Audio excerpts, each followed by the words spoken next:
Mohon izin bertanya Ustadz, nama saya Tohirin dari Cibubur, berkaitan dengan Quran surah An-Najm tadi ya, An-Najm ayat 39, wa alaysa lil insani ila ma syaa.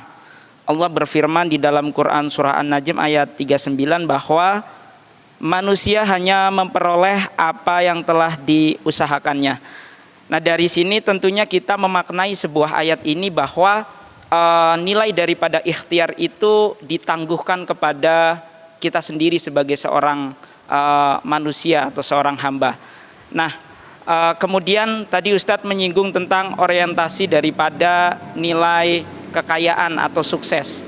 Yang ingin saya tanyakan, sebenarnya kunci dari sukses itu dimulai dari apa dulu sih Ustadz? Apakah kita bekerja keras? Apakah kita bahagia dulu, baru kemudian bekerja keras, baru kemudian mendapatkan itu sukses? Atau ada ayat yang menguatkan berkaitan dengan sukses itu sendiri? Kalau tadi kolerasinya kepada satu ayat An-Najm ayat 39 bahwa apa yang kita usahakan ya itu yang akan Allah berikan. Kalau disambung lagi di ayat selanjutnya tentunya wa anna sa'yahu saufa yuro. Jadi bahwa sesungguhnya usaha itu kelak akan diperlihatkan kepadanya.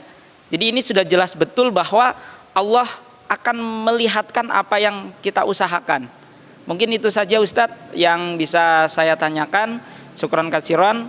Wallahul muwaffiq ila aqwamit thoriq. Wassalamualaikum warahmatullahi wabarakatuh. Terima kasih pertanyaan dari Tohirin ya. Surat An-Najm ayat 39 ya. Bahwasanya manusia itu hanya memperoleh apa yang telah diusahakannya. Betul ya? Jadi maksud ayat ini adalah bahwasanya Allah itu akan melihat usaha kita, ikhtiar kita. Dan itu pasti akan sebanding dengan ikhtiar dan usaha kita. Kalau kita bisa melakukannya katakanlah 100, minimal dibalas 100. Kalau di seminggu yang lalu minimal 10 ya. Minimal 10. Bisa jadi akan diberikan di dunia sebagian atau ditangguhkan di akhirat. Atau 10 itu tidak dalam bentuk uang semua. Ya, bisa jadi dalam bentuk kesehatan, ketenangan rumah tangga, hidup yang aman, tidak ada masalah. Itu seperti itu. Dan orang itu akan mendapatkan balasan dari apa yang dilakukannya. Ya, dalam ayat lain dikatakan kullu nafsin bima kasabat rohina. Setiap manusia akan mendapatkan dari apa yang dilakukannya. Nah, berkaitan dengan makna sukses dan kerja keras. Ya, tadi disinggung ya, kerja keras itu adalah bukan hanya untuk kesuksesan secara materi ya. Ini harus dipahami. Nah, kalau kita bicara sukses itu mungkin bisa, pernah saya mengkajinya juga ya, di surat Maryam ya, ayat 15. Di situ dikatakan yang disebut sukses itu salamun alaihi yauma wulida wa yauma yamutu wa yauma yub'atsu hayya. Sukseslah bagi kalian, keselamatan bagi kalian, kesejahteraan bagi kalian pada waktu dilahirkan. Orang sukses itu menurut para ulama adalah orang yang paling banyak manfaatnya buat orang lain. Pada waktu dihadirkan ke dunia, dia paling banyak manfaatnya. Ya, paling banyak manfaat tidak harus kaya kan? Ya, tidak harus kaya. Ya, kalau syukur-syukur dia kaya. Dan dengan kekayaannya, dia bisa bermanfaat dengan kekayaan itu untuk orang lain. Kalau orang itu kaya dan kekayaannya itu hanya untuk diri sendiri, belum sukses itu. Kalau dia pintar dan kepintaran hanya untuk diri sendiri, enggak sukses itu. Sukses itu dengan ilmu, dengan kekayaannya dia bisa bermanfaat buat banyak orang. Otomatis kalau kita paling banyak manfaatnya buat orang, maka wa yauma yamutu, pada waktu diwafatkan, dimatikan oleh Allah, dia pun akan sukses. Matinya husnul khotimah. Matinya husnul khotimah.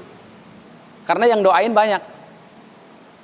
Otomatis kalau sukses yang pertama dan kedua, wa yauma yub'atsu hayya, pada waktu dibangkitkan di padang mahsyar, pada waktu hari perhitungan, dia pun akan salamun alaihi, sukses buat dia.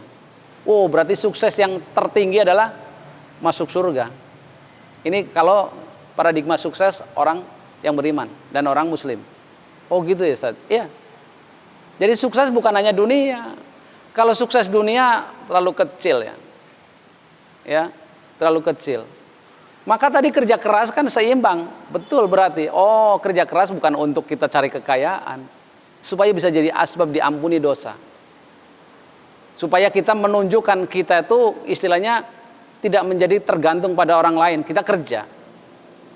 Menjadi kalau orang suami yang kerja dengan suami yang tidak, terhormat. Ya, coba kalau suami nggak kerja, diem aja nganggur, wah itu nggak terhormat itu. Ya, harga dirinya rendah di hadapan masyarakat atau di hadapan istrinya. Makanya harus kerja. Ya. Dan kerja keras tadi itu bisa menjadikan asbab diampun dosa. Kita lihat kadang kasihan tukang batu, tukang becak sampai ya Allah, keringatan sampai ke semuanya. Bahkan ya kerja keras mereka hasilnya mungkin sedikit. Tapi bisa jadi mereka mendapatkan kepuasan batin ketika dia bawa pulang ke rumah hanya 100.000 seharian, dia udah kerja keras. Ya. Bayangkan dengan orang yang mungkin dapat duitnya lebih banyak, tapi masalahnya juga lebih banyak. Kenapa? Bisa jadi karena dosa-dosa dia tidak diampuni karena dia mengambil uangnya dengan cara-cara yang tidak halal. Ya, ini penting. Oh gitu. Allah melihat itu semua. Iyalah. Makanya penting, halal itu penting. Ya, maka kaya itu dalam artian tidak dibolehkan tadi, asal dengan cara yang halal. Kaya dibolehkan dengan cara apa? Tidak mengambil hak orang lain. Ya, kaya dibolehkan, tapi berproses dengan niat yang benar dan berbagai macam tentang mindset kekayaan itu boleh sebenarnya. Jangan sampai wah kaya nanti sombong dan lain sebagainya. Itu karena bisa jadi dia punya pengalaman yang buruk tentang orang kaya. Maka kalau kita mau merubah itu, mudah-mudahan bisa jadi kaya semuanya. Cukup? Ada lagi? Assalamualaikum warahmatullahi wabarakatuh. Ustaz, nama saya Toro dari Kalisari. Ingin bertanya tentang kesuksesan saya atau kita sebagai suami, anak ataupun orang lain dalam mencari nafkah, yang berapa persentasenya untuk pembagian itu semua sih Ustaz, itu aja. Terima kasih. Terima kasih Toro ya dari Kalisari. Ya, tentang mencari nafkah tadi ya. Cari nafkah ini memang kewajiban ya, bagi seorang mukmin, bagi orang yang beriman ya. Karena dengan kita mencari nafkah tadi ya, bisa jadi asbab diturunkannya rahmat, bisa jadi asbab diampuni dosa. Atau dengan cari nafkah tadi menjaga harga diri seseorang. Ya tadi ya, menjaga harga diri seseorang. Lah bagaimana kalau kita cari nafkah, kita punya ibu misalnya ya. Punya ibu yang harus dinafkahi. Apalagi ibunya cuman ya ibu aja ya. Bapak kita udah meninggal misalnya, harus dinafkahi karena nggak usaha juga istilahnya ya.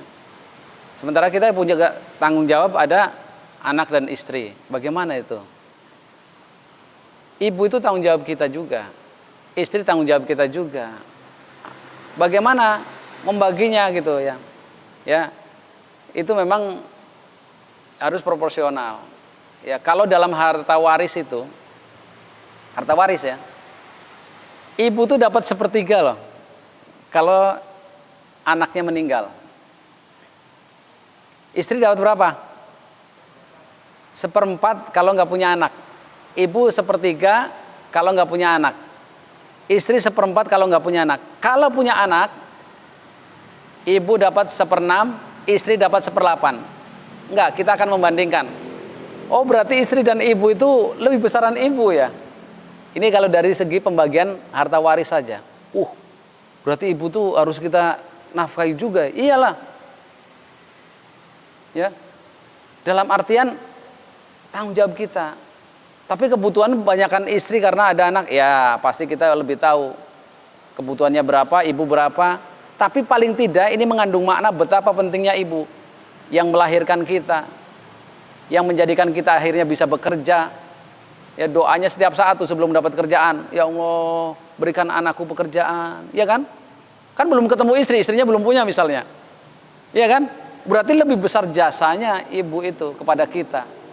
Oh berarti harus, ya harus secara proporsional, ya. Kalau ketika ditanya berapa, antum a'lamu bi umuri dunyakum, engkau lebih tahu kebutuhan mereka masing-masing, ya. Oh proporsional kebutuhannya saja, iya. Ya, kalau istri mungkin untuk bayaran ini, bayaran itu, ya pasti lebih besar mungkin ya. Ya, kalau ibu ya mungkin kebutuhannya hanya berapa sih gitu ya. Tapi paling tidak jangan sampai kekurangan, apalagi istilahnya ibu tuh mau minta kan gak enak ya. Karena anaknya sudah punya tanggung jawab. Nah, kalau bisa ditanya, ibu butuh apa, Bu? Ibu perlunya apa? Gitu. Ya, kalau ibu yang baik kadang udah nggak usah, untuk anak kamu aja. Itu Masya Allah tuh, orang tua tuh begitu. Tapi kitanya sebagai anak jangan begitu. Ya. Kayaknya ibu kekurang, kitanya sensitif, tahu bisa membaca, ibu nih kayaknya butuh ini nih. Belikan. Ibu nih kayaknya lagi nggak punya duit nih, kasih. Ibu tuh kemarin kayaknya baca Quran kok ini apa agak susah gitu. Ternyata ibu tuh plus, belikan kacamata plus misalnya. Itu ibu belum minta dan udah kita kasih, Masya Allah tuh doanya tidak terucap itu, lebih dahsyat itu. Ya, oh gitu Ustaz. Iya, ya makanya mudah-mudahan nih, yang terutama kalau bicara istri, anak ini jomblo fisabilillah, mudah-mudahan nggak ada lagi nanti.